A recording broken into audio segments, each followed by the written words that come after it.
আসসালামু আলাইকুম ওয়া রাহমাতুল্লাহি তাআলা ওয়া বারাকাতুহু। বাংলাদেশ মুসলিম কমিউনিটি কাতার এর আয়োজনে আজকের এই চমৎকার সন্ধ্যায় এই তাফসীর প্রোগ্রামে আপনাদের সবাইকে স্বাগত। আইম্মাতুল মাসাজিদ যারা এসেছেন তাদেরকে আমি শুকরিয়া জানাতে চাই। তাদের জন্য আলাদা চেয়ারের ব্যবস্থা থাকলে ভালো হতো, কিন্তু আমাদের স্বল্পতার কারণে সেটার সুযোগ হয়নি। কাতারে বিশিষ্ট ব্যবসায়ী বৃন্দ যারা আছেন, চাকরিজীবী যারা আছেন, পর্দার আড়ালে আমার বোনেরা, আমার মায়েরা যারা আছেন, কচি কাঁচা সোনামণিরা যারা এসেছো, এবং আমার কলিজার টুকরা যুবক ভাইরা, আপনাদের সবাইকে আহলান ওয়া সাহলান ওয়া মারহাবান বিকুম ফি হাযাল লিকা আত-তাইয়্যিব আল মুবারাক। আমরা শুরুতে আল্লাহ রাব্বুল ইজ্জত ওয়াল জালালের দরবারে কামনা করছি আল্লাহ তাআলা আমাদের এই বসাকে, এই শোনাকে, এই আয়োজনকে কবুল করে নিক। আমিন। আমরা এখানে যেমন একত্রিত হলাম, আল্লাহর জান্নাতেও যেন আমরা একত্রিত হতে পারি, আল্লাহ তৌফিক দান করুন। আমার কাতার প্রবাসী প্রিয় বাংলাদেশী ভাইরা ভালো আছেন সবাই? হ্যাঁ, ভালো আছি আলহামদুলিল্লাহ, আলহামদুলিল্লাহ। আমার প্রাণের ভাইরা, আমি সূরাতুল হাশরের শেষ 3 আয়াত তেলাওয়াত করেছি। আজকে এই চমৎকার সন্ধ্যায় আমি সূরা হাশরের শেষ 3টি আয়াতের খুবই সংক্ষিপ্ত তাফসীর আপনাদের সামনে পেশ করব। মা তাওফীকি ইল্লা বিল্লাহ। এই 3টি আয়াতের একটা বিশেষ ফজিলত আছে, এবং মজার ব্যাপার হচ্ছে আমরা বাংলাদেশিরা মোটামুটি মুখস্থ এই 3টা আয়াত, তাই না? বাংলাদেশ ইমাম সাহেবরা ফজরের পরে পড়ায় না? ওয়াল্লাহুল্লাযী পড়ায় না ভাই? মুখস্থ আছে না সবার? তো বোঝাতে সুবিধা হবে আজকে ইনশাআল্লাহ বিইذنিল্লাহ। এই 3টা আয়াতের একটা ফজিলত আছে, ভার্চু বা ফজিলত সুনানে তিরমিজিতে বর্ণিত হয়েছে। রাসূলুল্লাহ সাল্লাল্লাহু আলাইহি ওয়াসাল্লাম বলেন, মান ক্বালা হিনা ইউসবিহু 3 মাররাতিন আউযু বিল্লাহিস সামিউল আলিম মিনাশ শাইতানির রাজীম। যে ব্যক্তি সকালবেলা 3 বার পড়বে আউযু বিল্লাহিস সামিউল আলিম মিনাশ শাইতানির রাজীম, ওয়া ক্বারাআ 3 আয়াতিন মিন আখিরি সূরাতিল হাশর, এরপর সূরা হাশরের শেষ 3 আয়াত পড়বে, ওয়াক্কালাল্লাহু বিহি ৭০,০০০ মালাক লাহু ইউসাল্লুনা লাহু। আল্লাহু আকবার। আল্লাহ তাআলা ওই ব্যক্তির জন্য ৭০,০০০ ফেরেশতা নিয়োগ করবে, যারা এই ব্যক্তির জন্য হাত্তা ইউমসিয়া, সন্ধ্যা পর্যন্ত দোয়া করতে থাকে।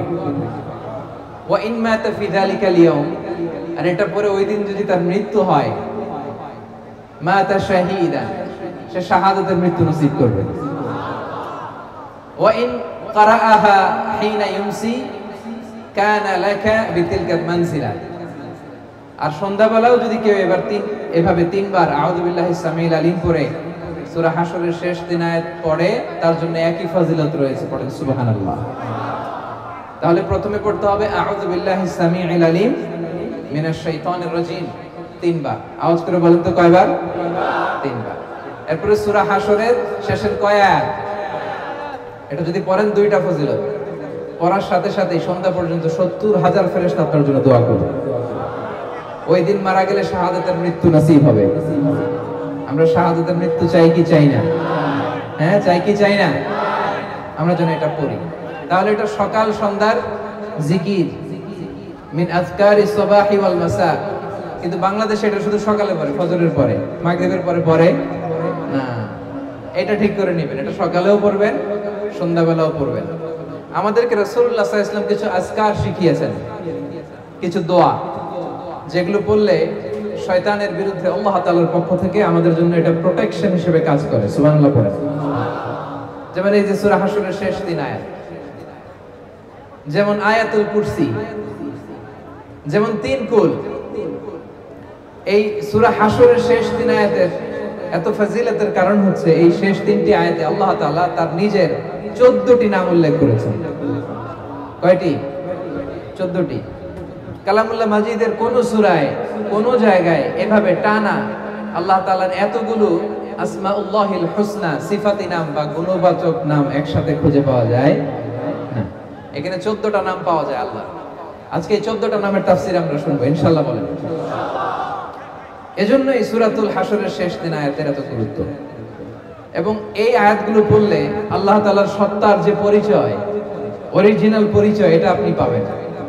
আল্লাহ তাআলা অত্যন্ত অনুপম ভঙ্গিতে এই 3টি আয়াতে নিজের পরিচয় দিয়েছেন। এছাড়াও আরো কয়েকটি জায়গায় আল্লাহ তাআলা নিজের চমৎকার পরিচয় দিয়েছেন। যেমন সূরাতুল বাকারার 255 নম্বর আয়াত, মুখস্থ আছে না? আয়াতুল কুরসি, ওই একটা আয়াতে আল্লাহ তাআলা চমৎকার ভাবে নিজের পরিচয় দিয়েছেন। এবং বিষ্ণু ইসা ইসলাম বলেন, মান কারাআ আয়াতুল কুরসি দুবুরা কুল্লি সালাতিন মাকতুবাতিন লাম ইয়ামনাহু মিন দুখুলিল জান্নাতি ইল্লা আল মাউত। প্রত্যেক ফরজ নামাজের পরে যে একবার আয়াতুল কুরসি পড়বে তার জান্নাতে ঢোকার ব্যাপারে আর কোনো বাধা থাকে না, মৃত্যু ছাড়া। লোকটা মরে না তাই জান্নাতে যায় না, মরলেই জান্নাতে। পড়েন আয়াতুল কুরসি পড়েন। এরপরে সূরাতুল ইখলাসের ছোট্ট 4টা আয়াতে আল্লাহ তাআলা অসাধারণ করে অনুপম ভঙ্গিতে নিজের পরিচয় দিয়েছেন। কুল হুয়াল্লাহু আল্লাহুস লাম ইয়ালিদ ওয়া লাম ইয়াকুল লাহু, অসাধারণ পরিচয়। ঠিক তেমনি ভাবে সূরাতুল হাশরের এই শেষ 3টে আয়াতে আল্লাহ তাআলা চমৎকার ভাবে নিজের পরিচয় দিয়েছেন এবং এগুলোকে বলা হয় আসমাউল্লাহিল হুসনা, আল্লাহর সুন্দর সুন্দর নাম। আল্লাহর নামের চাইতে সুন্দর নাম আর হতে পারে? বলেন, সুন্দর নাম আর হতে পারে? ওয়ালিল্লাহি আল আসমাউল হুসনা ফাদউহু বিহা। আল্লাহর অনেকগুলো সুন্দর সুন্দর নাম আছে, আল্লাহ বলেন এগুলো ধরে ধরে তোমরা আমাকে ডাকো। আল্লাহর মোট নামের সংখ্যা, এই সিফাতি নামের সংখ্যা হচ্ছে 99টা। ইন্না লিল্লাহি, সেই বুখারীর বর্ণনা, ইন্না লিল্লাহি 99 ইসমা মিআতান ইল্লা ওয়াহিদা। বিষ্ণু বলেন আল্লাহর 99টা নাম আছে, এক কম 100, এক কম 100। মান আহসাহা দাখালাল জান্নাহ। যে ব্যক্তি এই 99 নাম মুখস্থ করে হৃদয়ে ধারণ করবে আল্লাহ তাআলা তাকে জান্নাত দিয়ে দিবেন। শুধু মুখস্থ করলেই চলবে না, মুখস্থ করে এটার অর্থ বুঝতে হবে, এটার দাবি কি সে দাবি মানতে হবে। কারণ বিষ্ণু বলেন নাই মান হাফিজাহা দাখালাল জান্নাহ, তিনি বলেছেন মান আহসাহা দাখালাল জান্নাহ। এটাকে পড়তে হবে, মুখস্থ করতে হবে, হৃদয়ে ধারণ করতে হবে এবং এই নামের যে দাবি সে দাবি পূরণ করলে তাকে জান্নাতের মালিক বানাই দিবে কে? এবং বিষ্ণু ঈসা ইসলাম আল্লাহ তাআলার এই চমৎকার অনুপম নামগুলো ধরে ধরে এগুলোর ওসিলা দিয়ে আল্লাহর কাছে দোয়া করতেন। বিষ্ণু বলতেন আসআলুকা বিকুল্লি ইসমিন হুয়া লাক সাম্মাইতা বিহি নাফসাক। আল্লাহ, আপনার যত নাম আছে, যে নামগুলো দিয়ে আপনি আপনার নিজেকে নামকরণ করেছেন, ওই সব নামের ওসিলা দিয়ে আমি আপনার কাছে চাই। আও আনজালতাহু ফি কিতাবিক, অথবা আপনার যত নাম আপনি আপনার কোন আসমানি কিতাবে নাজিল করেছেন সেগুলোর ওসিলায় আমি আপনার কাছে চাই। আও আল্লামতাহু আহাদাম মিন খালকিক, অথবা আপনি আসমানি কিতাবে নাজিল করেন নাই, আপনার কোন প্রিয় বান্দাকে আপনি স্পেশালি জানিয়েছেন, কোন নবীকে স্পেশালি কোন স্পেশাল নাম জানিয়েছেন, ওইটার ওসিলায় আপনার কাছে আমি চাই। আও ইস্তাসারতা বিহি ফি ইলমিল গায়বি ইনদাক, অথবা আপনার যেই নাম কোরআনেও নাই, হাদিসেও নাই, কোন নবী ওলিরেও জানেন নাই, এই নাম শুধু আপনি জানেন, দুনিয়ার কেউ জানে না, ওই নামগুলোর ওসিলা তো আপনার কাছে চাই। সুবহানাল্লাহ পড়বেন না? তার মানে বিষ্ণু ঈসা ইসলাম আল্লাহর নামগুলো ধরে ধরে দোয়া করতেন। আজকে আমরা এই 14টা নামের তাফসীর শুনবো ইনশাআল্লাহ বিইজনিল্লাহ। তাহলে আমরা আর কাল বিলম্ব না করে সরাসরি সূরাতুল হাশরের শেষ 3 আয়াতের তাফসীরের দিকে যাচ্ছি। পড়ুন, আওয়াজ করে আমার সাথে সাথে পড়ুন। আউযু বিল্লাহি মিনাশ শাইতানির রাজীম। বিসমিল্লাহির রাহমানির রহিম। হুয়াল্লাহুল্লাযী লা ইলাহা ইল্লা হু আলিমুল গায়বি ওয়াশ শাহাদাতি হুয়ার রাহমানুর রহিম। সুবহানাল্লাহ পড়েন। হুয়াল্লাহুল্লাযী লা ইলাহা ইল্লা হু, হুয়াল্লাহ, তিনি হচ্ছেন আল্লাহ। লা ইলাহা ইল্লা হু, তিনি ছাড়া কোনো ইলাহ নাই, কোনো মা'বুদ নাই। আলিমুল গায়বি ওয়াশ শাহাদা, তিনি দৃশ্য জগতের জ্ঞানও রাখেন, অদৃশ্য জগতের জ্ঞানও রাখেন। হুয়ার রহমানুর রহিম, তিনি মেহেরবান, তিনি দয়ালু। সুবহানাল্লাহ পড়েন। তাহলে আল্লাহ নিজের পরিচয় প্রথমে দিলেন আল্লাহ দিয়ে, তিনি বললেন হুয়াল্লাহ, তিনি হচ্ছেন আল্লাহ। আওয়াজ করে বলেন তো তিনি কে? আল্লাহ। আল্লাহ নামটা ডাকতে আপনাদের কেমন লাগে? ভালো লাগে? তাহলে আওয়াজ করে আল্লাহরে ডাকেন তো, বলেন ইয়া আল্লাহ। আওয়াজ তুলে পড়ুন ইয়া আল্লাহ, ইয়া আল্লাহ। এটা এমন নাম যে নামকে 1000 বছর ধরে 1000 কোটি মানুষ জপেছে, ঠিক কি না? এটা এমন নাম যে নাম জপলে হৃদয়ের মধ্যে প্রশান্তির হাওয়া বয়, ঠিক কিনা? কি সুন্দর নাম আল্লাহ। আল্লাহ বললেন হু আল্লাহ, তিনি হচ্ছেন আল্লাহ। এটা আল্লাহর জাতি নাম, সত্তাগত নাম, আসল নাম। আমার নাম রাখছে আমার বাবা, আপনার নাম রাখছে আপনার দাদা, মোস্তাফিজ ভাইয়ের নাম রাখছে ওনার দাদা। আল্লাহর নাম রাখছে কে বলেন? হ্যাঁ, আল্লাহর বাবা দাদা আছে? লাম ইয়ালিদ ওয়া লাম ইউলাদ, জন্ম দেয়ও নাই জন্ম নেয়ও। আল্লাহ বলে যেহেতু জন্ম নেই নাই, দেই নাই, বাপ নাই, দাদা নাই, আমার নাম আমি নিজেই রেখে দিয়েছি। নামটা কি? আওয়াজ করে বলুন, নামটা কি? যত জায়গায় আল্লাহ তাআলা পরিচয় দিয়েছেন এভাবে বলেছেন হু আল্লাহ, তিনি হচ্ছেন আল্লাহ। তিনি কি? আবার বিভিন্ন জায়গায় আল্লাহ তাআলা বলেছেন নিশ্চয়ই আমি আল্লাহ, ইন্নানি আনাল্লাহু লা ইলাহা ইল্লা আনা ফা'বুদনি ওয়া আকিমিস সালাতা লিযিকরি, নিশ্চয়ই আমি হলাম আল্লাহ। তিনি কে? ইন্নানি আনাল্লাহ লা ইলাহা ইল্লা আনা, আমি আল্লাহ, আমি ছাড়া কোনো ইলাহ নাই। এক ইলাহ, তিনি প্রথম, তিনি শেষ, তিনি প্রকাশ্য, তিনি গোপন। যখন কেউ ছিল না তখন ছিল কে? যখন কেউ থাকবে না তখন থাকবে কে?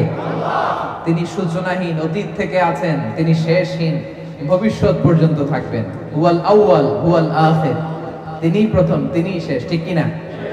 এজন্য রব্বুল আলামিন বলেন হুয়াল আউয়াল ওয়াল আখির ওয়াল যাহির ওয়াল বাতিন ওয়া হুয়া বিকুল্লি শাইইন আলিম। আল্লাহ বলেন আমি প্রথম, আমি শেষ, আমি প্রকাশ্য, আমি গোপন, আমার আগেও কেউ নাই, আমার পরেও কেউ নাই। তিনি কে?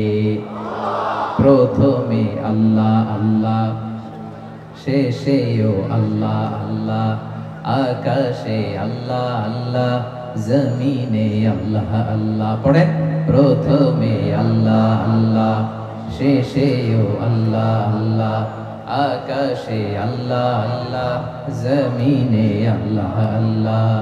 নিখিল জাহান গাই গুণগান, তার নামে গাই আমরাও বারি তাআলা, হামদে বারি তাআলা। সুবহানাল্লাহ পড়েন। ওয়াল আউয়াল ওয়াল আখির ওয়াল যাহির ওয়াল বাতিন, তিনি প্রথম, তিনি শেষ, তিনি প্রকাশ্য, তিনি গোপন। হুয়াল্লাহুল্লাযী লা ইলাহা ইল্লা হু, আল্লাহ বলেন তিনি আল্লাহ, যিনি ছাড়া কোনো ইলাহ নাই। আমাদের ইলাহ কয়জন? আওয়াজ করে বলতে হবে, ইলাহ কয়জন? ওয়া ইলাহুকুম ইলাহু ওয়াহিদুন লা ইলাহা ইল্লা হু, তিনি এক ইলাহ, একাধিক ইলাহ আমাদের ধর্মে নাই, ঠিক কিনা? ইলাহু ওয়াহিদ, এক ইলাহ। এক ইলাহ হইলে আমাদের জন্য সুবিধা বেশি না ইলাহ বেশি হইলে সুবিধা বেশি? বলেন তো। আমার মালিক একজন হইলে ভালো না তিনজন হইলে ভালো? একজন হইলে তিনি যা বলে ওইটা মানলেই হয়েছে, ঠিক কিনা? ওনার মন জোগায় চলতে পারলেই হয়েছে, ঠিক কিনা?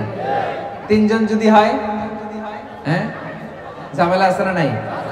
একজন বলবে এটা করলি না কেন, উনি বলবে এটা করলি না কেন, সে বলবে এটা করলি না কেন। না, আমাদের এক খোদা, এক ইলাহ, তারে খুশি করতে পারলে আমাদের সব হয়ে গেল। চিল্লায় বলেন ঠিক কিনা? এজন্য রব্বুল আলামিন বলেন লাম কানা ফীহিমা আলিহাতুন ইল্লাল্লাহু লাফাসাদাতা ফাসুবহানাল্লাহি রাব্বিল আরশি আম্মা ইয়াসিফুন। এই আকাশ আর জমিনের মধ্যে যদি এক ইলাহ না থেকে অনেকগুলো ইলাহ হতো, তাহলে আকাশ জমিন মুহূর্তের মধ্যেই ভেঙে পড়তো। তোমরা আল্লাহর নামে যে সমস্ত কথা রটাও, সেগুলো থেকে আল্লাহ অনেক পবিত্র। সুবহানাল্লাহ। আকাশ জমিনে এক আল্লাহ না থেকে দুই আল্লাহ, তিন আল্লাহ হইলে ভেজাল আছে না নাই?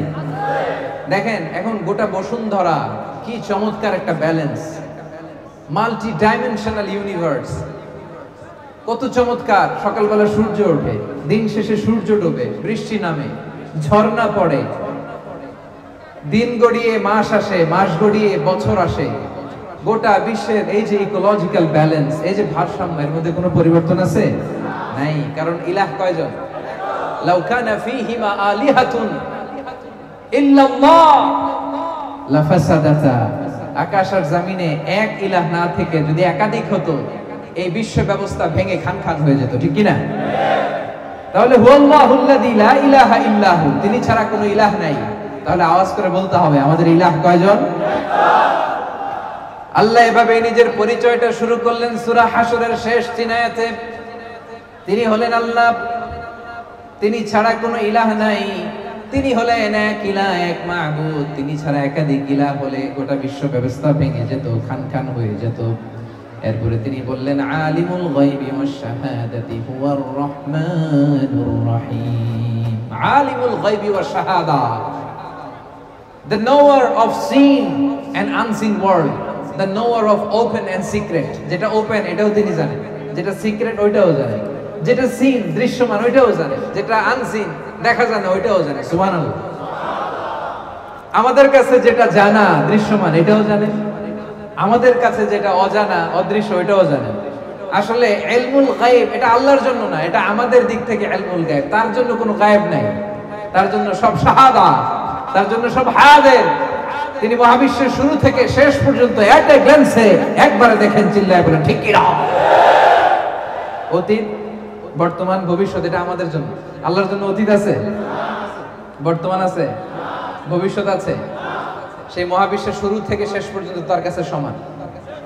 আমরা যে বলি ইলমুল গায়েব, অদৃশ্যের খবর, এটা ফ্রম আওয়ার সাইড, আমাদের দিক থেকে ইলমুল গায়েব। আল্লাহর জন্য আবার কিসের ইলমুল গায়েব? আল্লাহর জন্য কোনো ইলমুল গায়েব নাই। কোরআনে যত জায়গায় ইলমুল গায়েবের কথা আছে এটা আমাদের দিক থেকে চিন্তা করে বলা হয়েছে, আমরা যাতে বুঝি। কারণ আমাদের কাছে অনেক কিছু অজানা, আমাদের কাছে অনেক কিছু অজানা। আমার পিছনে কি চলতেছে ওইটাই আমি দেখি না, ঠিক কি না? আপনি আপনার নিজ চোখে আপনার পিঠ দেখছেন? পিঠ কথা বলে না, আয়নার সাহায্য ছাড়া, আয়নার সাহায্য ছাড়া আপনি আপনার পিঠ দেখছেন? হ্যাঁ, দেখেন নাই। কত কিছু আমাদের অজানা, আমি আমার নিজেরাই তো দেখলাম না ঠিক মতো। হ্যাঁ, আয়নার সাহায্য ছাড়া আপনি আপনার চোখ দুইটা দেখছেন? কাতারের ভাইয়েরা উত্তর করেন। আয়নার সাহায্য ছাড়া আপনার, আমার চোখ না, আমার চোখ তো দেখতেছেন, আপনার চোখ আপনি আয়নার সাহায্য ছাড়া দেখেছেন কবু? আয়নার সাহায্য ছাড়া আপনার পিঠ কেমন দেখেছেন কখনো? তার মানে অনেক কিছুই আমাদের অজানা। আল্লাহ তাআলা হচ্ছেন আলিমুল গায়বি ওয়াশ শাহাদা, দৃশ্য জগৎ অদৃশ্য জগৎ সব তার জানা। সিন আনসিন, ওপেন সিক্রেট সব তার জানা। আর এই জানতে তার কোনো মাধ্যমের প্রয়োজন হয় না, চিল্লায় বলেন ঠিক কিনা? আমার আপনার জানার জন্য মাধ্যমের দরকার আছে না নাই? জানতে হলে উস্তাদের পদপৃষ্ঠে বসতে হয়, পায়ের কাছে বসতে হয়, শিখতে হয়। জানতে গুগলে সার্চ করতে হয়। জানতে আরেকজনের সহায়তা লাগে। আল্লাহর জানতে আরেকজনের সহায়তা লাগে? গুগলে সার্চ দেওয়া লাগে? কারোর কাছে যাওয়া লাগে? তাহলে আমাদের জানা আল্লাহর জানায় পার্থক্য আছে। আমাদের জানাটা সীমিত, তার জানাটা অসীম। তার জ্ঞানের কোনো শেষ নাই। সবচাইতে বড় জ্ঞানী কে? মুসা আলাইহিস সালাম একবার বনি ইসরাইলের মাঝখানে ওয়াজ করতেছেন। এক লোক বলল, ইয়া নবী আল্লাহ, মান আ'লামু ফিল আরদ, এই জমিনে সবচেয়ে জ্ঞানী কে? মুসা আলাইহিস সালাম বললেন, আনা, আমি জ্ঞানী। আল্লাহ তাআলা এটা পছন্দ করলেন না। আল্লাহ বললেন, না মুসা, তোমার চাইতে বড় জ্ঞানী আছে। দুই সাগরের মিলনস্থল মাজমাউল বাহরাইনে যাও, সেখানে আমার এক বান্দা আছে, নাম খাদির, যারা আমরা বাংলায় বলি খিজির। আমরা কি বলি? খিজির আলাইহিস সালাম। সে তোমার চাইতে বেশি জ্ঞানী, যাও। তো উনি খিজির আলাইহিস সালামের সাথে নৌকা করে যাচ্ছেন। হঠাৎ একটা চড়ুই পাখি চিনেন আপনারা? চড়ুই পাখি এসে সাগর থেকে পানি খাচ্ছে। তো পানি খাওয়ার কারণে চড়ুই পাখির ঠোঁটে বা চঞ্চুতে সাগরের একটু পানি লেগে যাচ্ছে। খিজির আলাইহিস সালাম বলেন, মুসা, চড়ুই পাখিটা দেখছো? দেখছি। পানি খাচ্ছে দেখছো? দেখছি। চড়ুই পাখিটা সাগর থেকে পানি খাওয়ার পরে সাগরের একটু পানি চড়ুই পাখির ঠোঁটে বা চঞ্চুতে যে লেগে আছে, দেখতেছো? মুসা আলাইহিস সালাম বললেন, হ্যাঁ দেখতেছি। খিজির আলাইহিস সালাম বললেন, এই যে চড়ুই পাখির ঠোঁটে পানি খাওয়ার পরে সাগরে একটু এক কণা, এক ফোঁটা পানি যে লেগে আছে, এটা তোমার, আমার আর মহাবিশ্বের আমাদের সকলের জ্ঞান। আর এই যে গোটা সাগর মহাসাগর, এটা আমার আল্লাহর জ্ঞান। আলিমুল গায়বি ওয়াশ শাহাদা, তিনি দৃশ্য জগৎ অদৃশ্য জগৎ সবটা দেখেন। জানা অজানা সবই তার কাছে স্পষ্ট, আর এগুলো জানতে তার কোনো মাধ্যমের প্রয়োজন হয় না। তিনি হচ্ছেন আলিমুল গায়ব। চিল্লায় বলেন ঠিক কিনা? এজন্য আল্লাহ বললেন হুয়াল্লাযী লা ইলাহা ইল্লা হু আলিমুল গায়বি ওয়াশ শাহাদাতি হুয়ার রহমানুর রহিম। এরপর আল্লাহ বললেন হুয়ার রহমানুর রহিম, তিনি মেহেরবান, তিনি দয়াময়। 14টা নামের প্রথমটা শুরু হয়ে গেল আর রহমান। 14টা নামের প্রথম নাম কি? আর রহমান। আওয়াজ করে বলেন, 14টা নামের প্রথম নাম কি? আল্লাহরে ডাক দেন, বলেন ইয়া রহমান, ইয়া রহিম, ইয়া হাইয়্যু, ইয়া কাইয়্যুম। 14টা নামের প্রথম নাম হচ্ছে আর রহমান। আর রহমান ফিদ দুনিয়া ওয়ার রহিম ফিল আখিরাহ। এই রহমান রহিমের বেসিক্যালি দুইটা তাফসীর। রহমান হচ্ছে তিনি দুনিয়ার জন্য সবাইরে খাওয়ায়, কাফিররে খাওয়ায়, মুমিনরাও খাওয়ায়, সবার জন্য তার দিল দরিয়া আছে না নাই? আছে। ওয়ার রহিম ফিল আখিরাহ, আর রহিম তিনি রহিম আখিরাতের জন্য। আখিরাতে তিনি সবাইকে নেয়ামত দিবেন না, শুধু বিশ্বাসীদের দেবেন, ঠিক কি না? এটা হচ্ছে এক নম্বর তাফসীর। আরেকটা তাফসীর হচ্ছে আর রহমান বাই নেচার, তিনি বাই নেচার দয়ালু। সুবহানাল্লাহ পড়েন। কি রব আমরা পাইছি, তিনি বাই নেচার সত্তাগত ভাবেই দয়ালু। আর আর রহিম হচ্ছে বাই অ্যাকশন, তিনি তার কাজের দিক থেকেও দয়ালু। সুবহানাল্লাহ পড়বেন না? তাহলে তিনি হলেন আর রহমান। রহমান আল্লাহর সবচাইতে গুরুত্বপূর্ণ নাম। আল্লাহ নামের পরে, আল্লাহ নামের পরে 99 নামের মধ্যে সবচাইতে গুরুত্বপূর্ণ নাম হলো আর রহমান। এজন্য রব্বুল আলামিন এখানে আর রহমান দিয়ে শুরু করেছেন। আবার কালামুল্লাহ মাজিদে তিনি বলেন কুল ইদউল্লাহা আও ইদউর রহমান আইয়াম্মা তাদউ ফালাহুল আসমাউল হুসনা। আমাকে তোমরা আল্লাহ বলে ডাকো, আমাকে তোমরা আল্লাহ বলে ডাকো কিংবা রহমান বলে ডাকো, কোনো সমস্যা নাই, আমার অনেকগুলো সুন্দর সুন্দর নাম রয়েছে। সুবহানাল্লাহ। আমার আল্লাহ ডাকো কিংবা রহমান ডাকো, তার মানে রহমান নামটা আল্লাহ নামের খুব কাছাকাছি। One of the major names of আল্লাহ সুবহানাহু ওয়া তাআলা। আল্লাহর মৌলিক একটা নাম, আল্লাহর পরে সবচেয়ে গুরুত্বপূর্ণ নাম আর রহমান। সবচেয়ে গুরুত্বপূর্ণ নাম কি? আর রহমান। তিনি দয়ার সাগর, তিনি মেহেরবান, তার দয়ার কোনো শেষ নাই। সুবহানাল্লাহ পড়ে। রাসূল সাল্লাল্লাহু আলাইহি ওয়াসাল্লাম বললেন মক্কার কুরাইশদেরকে তোমরা রহমানের জন্য সেজদায় লুটিয়ে পড়ো। তারা বলে রহমান আবার কে? Who is this Rahman? আমরা তো রহমানকে চিনি না।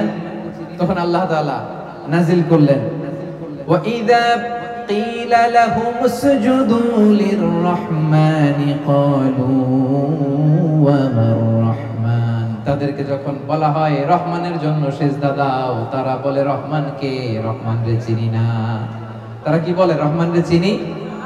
আল্লাহ বলে রহমান রে চিনো না, তাহলে চিনে নাও। এজন্য আল্লাহ তাআলা ওই মুহূর্তে রহমান নামে কোরআনে একটা সূরা নাজিল করেছেন। পড়েন সুবহানাল্লাহ। তিনি নাজিল করলেন আর রহমানু আল্লামাল কুরআন খালাকাল ইনসান আল্লামাহুল বায়ান। দয়াময় রহমান শেখালেন কোরআন, বানালেন ইনসান, শেখালেন বায়ান। দয়াময় রহমান শেখালেন কোরআন, বানালেন ইনসান, শেখালেন বায়ান। দয়াময় রহমান শেখালেন কোরআন, বানালেন ইনসান, শেখালেন বায়ান। সুবহানাল্লাহ। তিনি রহমান, দয়ার সাগর। আরশের উপরে বিশাল সাইনবোর্ডে আল্লাহ তাআলা লিখে রেখেছেন সাবাকাত রাহমাতি গাদাবি, মানে আমি আল্লাহর রাগও আছে, আবার আমি আল্লাহর দয়াও আছে। তবে আমি আল্লাহর রাগের চেয়ে আমি আল্লাহর দয়া বেশি। পড়ে সুবহানাল্লাহ। এরপরে আল্লাহ তাআলার আরেকটা নাম হচ্ছে আল মালিক। আল মালিক মানে কিং, রাজাধিরাজ, ক্ষমতার অধিকারী। আসল ক্ষমতার অধিকারী কে? The ultimate authority, supreme authority তার। He is the king. আল কুদ্দুস, কুদ্দুস মানে অতি পবিত্র, সব অপবিত্রিত থেকে তিনি পবিত্র। আল কুদ্দুস। এজন্য রাসূল সাল্লাল্লাহু আলাইহি ওয়াসাল্লাম পড়তেন সুবহান কুদ্দুসুন রব্বুল মালাইকাতি ওয়ার রূহ। আল্লাহর আরেকটা নাম হচ্ছে আসসালাম, শান্তি, যিনি শান্তি দেয়, গিভার অফ পিস। শান্তি আসে একজনের পক্ষ থেকে, শান্তি দেওয়ার মালিক কে? আল্লাহর আরেকটা নাম হচ্ছে আল মুমিন, দ্য গিভার অফ সিকিউরিটি, তিনি নিরাপত্তা দেয় গোটা বিশ্বকে। আল্লাহর একটা নাম হচ্ছে আল মুহাইমিন, পর্যবেক্ষক। গোটা বিশ্বের কোথায় কি হয় সবার চোখ ফাঁকি দেয়া গেল, আল্লাহর চোখ ফাঁকি দেয়া যায় না। আল্লাহর একটা নাম হচ্ছে আল আজিজ, মহাপরাক্রমশালী, দ্য অলমাইটি। তার মোকাবেলায় কেউ মাথা তুলে দাঁড়াতে পারে না, তার সিদ্ধান্তে কেউ বাধা হয়ে দাঁড়াতে পারে না, তার ক্ষমতার সামনে গোটা বিশ্ব শক্তিহীন আর অসহায়। চিল্লায় বলেন ঠিক কিনা? আল্লাহর আরেকটা নাম আল জব্বার, মহাপ্রতাপশালী, দ্য ডমিনেন্ট। আল্লাহর আরেকটা নাম আল মুতাকাব্বির, সুপিরিয়র, সবচাইতে বড়, তার চেয়ে বড় কেউ নাই। আল্লাহর একটা নাম হচ্ছে আল খালিক, স্রষ্টা, দ্য প্ল্যানার, যিনি সৃষ্টির প্ল্যান করেন। আল্লাহর আরেকটা নাম হচ্ছে আল বারি, যিনি প্ল্যান অনুযায়ী সৃষ্টিকে এক্সিকিউট করেন। আল্লাহর আরেকটা নাম হচ্ছে আল মুসাউবির, দ্য ডিজাইনার। ডিজাইনার, এটা নিয়ে লম্বা তাফসীর করার ইচ্ছা আমার ছিল। ডিজাইনার, এই যে ফিঙ্গারপ্রিন্ট, এত কোটি কোটি মানুষ, একজনের প্রিন্টের সাথে আরেকজনের ফিঙ্গারপ্রিন্ট মিলে না, কারণ ডিজাইনারটা কে? একজনের চেহারার সাথে আরেকজনের চেহারা মিলে না, ডিজাইনার কে? মায়ের পেটে থাকতে আমাদের ডিজাইন দিয়েছে কে? এরপরে আল্লাহ তাআলার আরেকটা নাম হচ্ছে আল হাকিম, প্রজ্ঞাময়। তিনি যা করেন, যা বলেন, তার কোনোটাই প্রজ্ঞা থেকে খালি না। এখন আমরা এই আল্লাহ তাআলার নামগুলো দিয়ে বেশি বেশি দোয়া করব, আল্লাহ তাআলার কাছে বেশি বেশি চাইবো। রাসূল সাল্লাল্লাহু আলাইহি ওয়াসাল্লাম এই দোয়াই করতেন, এবং আল্লাহ তাআলার সাথে আমরা আমাদের সম্পর্ক বৃদ্ধি করব। প্রিয় ভাইরা, আন্তরিকভাবে আপনি আল্লাহর দিকে ঝুঁকে পড়ুন, গোটা বিশ্ব আপনাদের দিকে ঝুঁকে পড়বে। আল্লাহ তাআলা আমাদের সবাইকে কথাগুলো বোঝার ও আমল করার তৌফিক দান করুন।